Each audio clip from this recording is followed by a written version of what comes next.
Refraction of light through a prism. Have you ever seen a prism? A prism is a wedge-shaped block of glass bounded by three similar rectangular surfaces, ABEF, ACDF, and BCDE, and two triangular ends. The opposite faces of the triangular ends, that is ACEF and BCDE, are not parallel to one another. They are inclined to one another, and the angle between them is called the angle of prism. That is, angle ACP is the angle of the prism. While drawing a ray diagram, the triangular prism is shown by drawing a triangle. Let us now study the refraction of light through a glass prism. Let us understand the refraction of light through a triangular prism by performing an activity. Fix a white paper on a wooden drawing board. Place the prism on the paper in such a way that its triangular base rests on the paper. Mark its outline and name it as ABC. Remove the prism. Draw a normal MN dash to the face AB at point Q. Draw a straight line PQ inclined to AB. Now, place the prism on its marked position ABC. Fix two pins P1 and P2 on the line PQ about 5 cm apart. Observe the images of these pins through the face AC of the prism.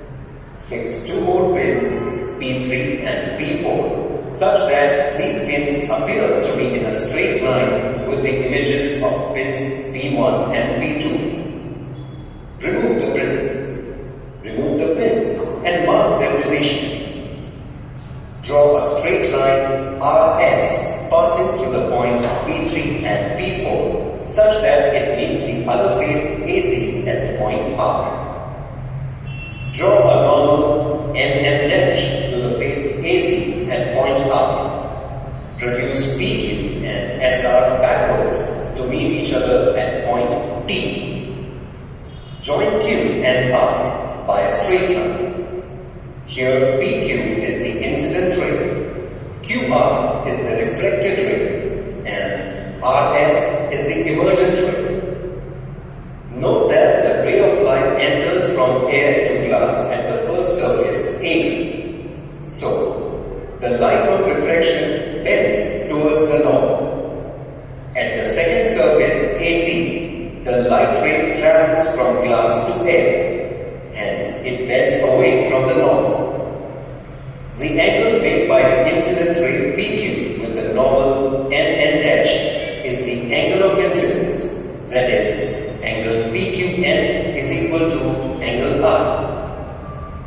The angle made by the refracted ray QR with the normal NN dash at the face AB is the angle of refraction, that is, angle N dash QR is equal to angle R. The angle made by emergent ray RS with the normal NM dash is the angle of emergence. Therefore, angle MRS is equal to angle E. Angle RTW is equal to D is the angle of deviation. This is the angle which the incident ray makes with the emergent ray. Repeat the experiment for different values of angle of incidence and measure the angle of emergence E and angle of deviation D in each case. You will notice that the emergent ray of light always bends towards the base of prism. Also, the emergent ray is not always parallel to the incident ray of light because the opposite faces of the glass prism where the refraction takes place are not parallel to one another. The value of the angle of deviation D depends on the angle of incidence R. Let's do a quick check.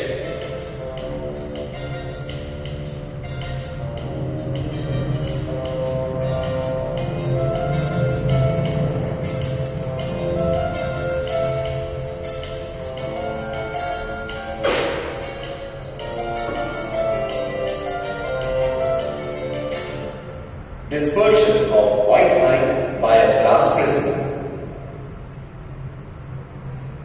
Sir Isaac Newton was the first person to show experimentally that sunlight consists of 7 colors. He passed a narrow beam of sunlight through a glass prism and obtained a band of 7 colors on a wall. The phenomenon of splitting of white light into its 7 constituent colors is known as dispersion of light. Is there a way to get the 7 colors from white light? Let us try a different experiment to see this. Let's first get into a dark room where we get a beam of sunlight from the window. Close the window of the room in such a way that you get only a single beam of sunlight. Take a cardboard and make a fine hole through it. Now, place the prism on a table. Place the cardboard so that the sunbeam falls on the prism at a slant. Now, place a white screen on the other side of the prism. What do you observe? You will observe a band of 7 colors called the spectrum being formed on the white screen. The colors are distinctly visible on the screen. The color red is at the top of the spectrum and the violet at the bottom. Orange, yellow, green, blue and indigo appear in the middle in that order. From the activity we can infer that the sunlight consists of 7 colors. Do you know what is the cause of dispersion of white light into different colors? Let us explore this further. The refractive index of the material of the prism is different for different colors. White light is composed of 7 colors, therefore the constituent colors get refracted through different angles and hence are dispersed. The red light deviates the least while the violet band deviates the most. Let us understand what happens when dispersed light from one prism is incident on another inverted prism. Activity. Take a source of white light, 2 identical prisms, a white cardboard, and a screen stand. Place one prism on the board with its base facing the observer. Allow white light to be incident on one of its surfaces. We observe that white light passes through the prism and gets dispersed in constituent colors while emerging from the other face. Now take the other prism and place it on the board with its edge facing you and the base away from you. Let the dispersed light from the first prism be incident on that face of the second prism which is facing the first prism. Place the screen to obtain the image of the emergent beam of light from the second prism.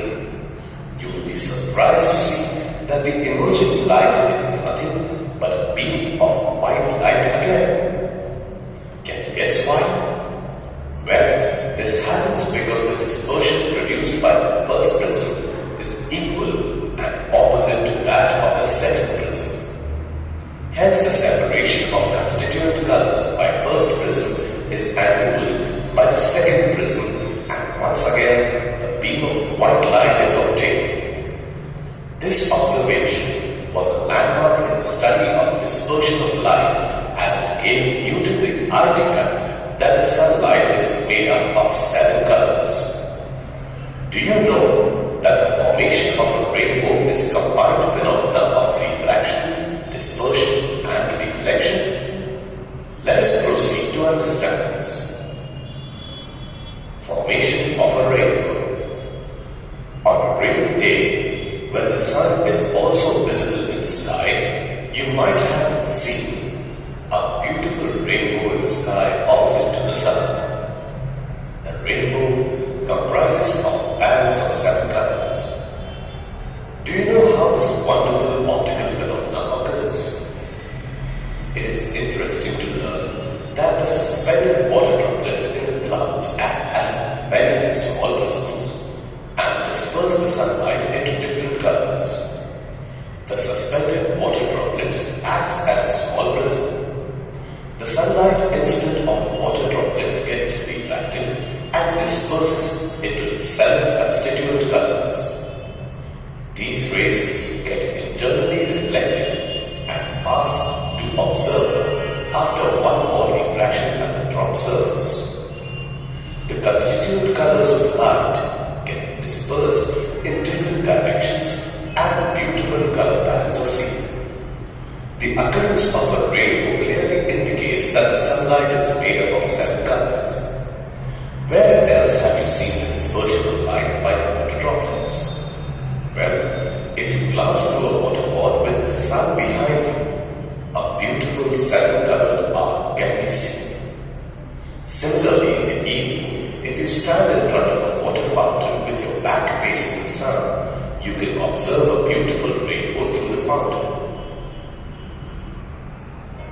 Let's do a quick check.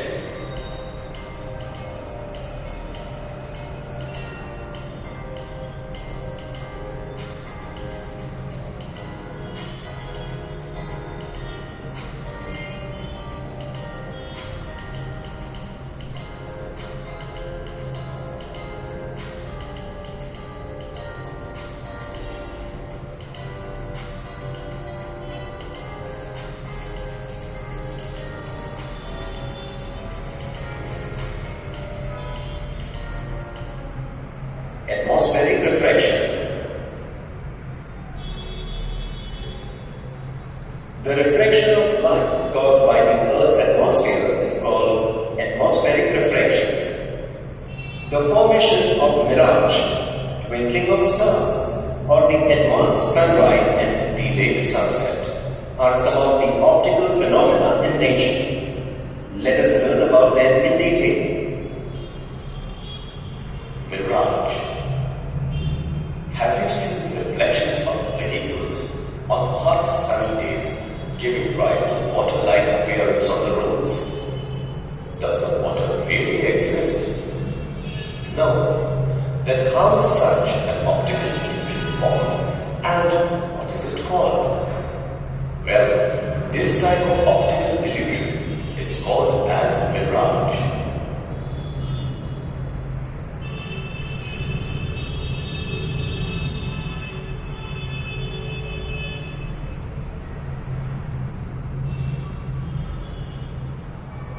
Due to heating, air near the ground becomes warm and less dense.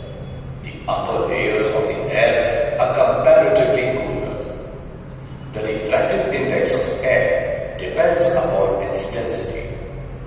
Hence, the variation of temperature of air layers at the surface of the moon and the air layers above it create a gradient in the refractive index of the air. A ray traveling from optically denser medium to rarer medium bends away from the normal. Therefore, ray traveling towards the ground bends away from the normal as it passes through lower hot layers. At a certain level, the ray gets internally reflected and travels towards the observer. Now, as the ray travels from a rarer medium to a denser medium, it bends away from the normal in the successive layers. The rays appear to be coming from the reflected image of the object. Consequently, the illusion of water is experienced. Do you remember any other example of this kind of optical illusion?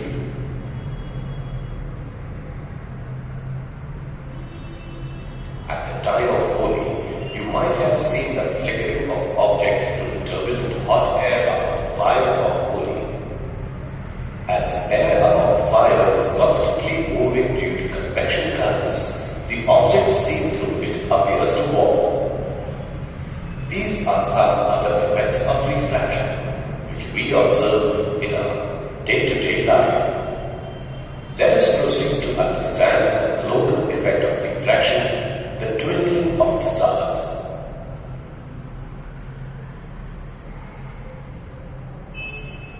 Twinkling of stars you ever wondered why illuminating bodies called stars twinkle when you look at the sky on a dark, starry night? We know that stars are self-illuminating heavenly bodies. They are point sources of light as they are very far away from the earth. Generally, they are seen in the darkness of the night only. The layers of the atmosphere act as a rarer medium at higher altitudes. Hence, the refractive index increases gradually as the rays of light reach the Earth's surface. As a result, the rays emitted by the stars undergo deviation and the apparent position of the star is slightly higher than its actual position.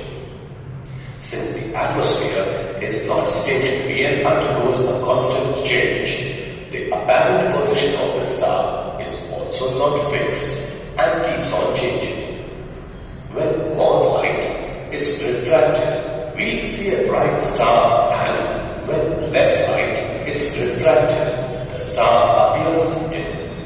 Hence, the stars appear brighter sometimes and fainter at other times, giving a twinkling effect. If you observe the sky, you can notice certain objects which, although do not twinkle but appear luminous. What are these objects? They are planets. Can you explain why the planets don't twinkle? Well, planets are more close to the Earth as compared to stars. Hence, they appear quite large in size when viewed from the Earth. Therefore, a planet can be considered as a collection of a large number of point sources of light. The rays of light from these point sources also undergo a similar kind of refraction while passing through Earth's atmosphere. If the intensity of light from one point source decreases due to fluctuations in the atmospheric conditions, it is found to increase simultaneously from some other source. Hence, the average intensity of light of the planet remains constant. Therefore, planets don't twinkle. Do you know the effect of atmospheric refraction on the sunrise and sunset? Let us understand this. Advanced sunrise and delayed sunset. An interesting effect of atmospheric refraction is the phenomena of advanced sunrise and delayed sunset. The atmosphere is rarer as we go up. The sun rays reaching Earth get deviated and the apparent position of the sun appears slightly higher than its actual position. When the position of the sun is below the horizon, the rays coming from the sun get deviated as they pass through the Earth's atmosphere. The rays follow a curved path and reach the Earth. That is why the sun is observed 2 minutes before it comes above the horizon. Hence, the sunrise is advanced by 2 minutes. Similarly, during sunset, the sun moves below the horizon.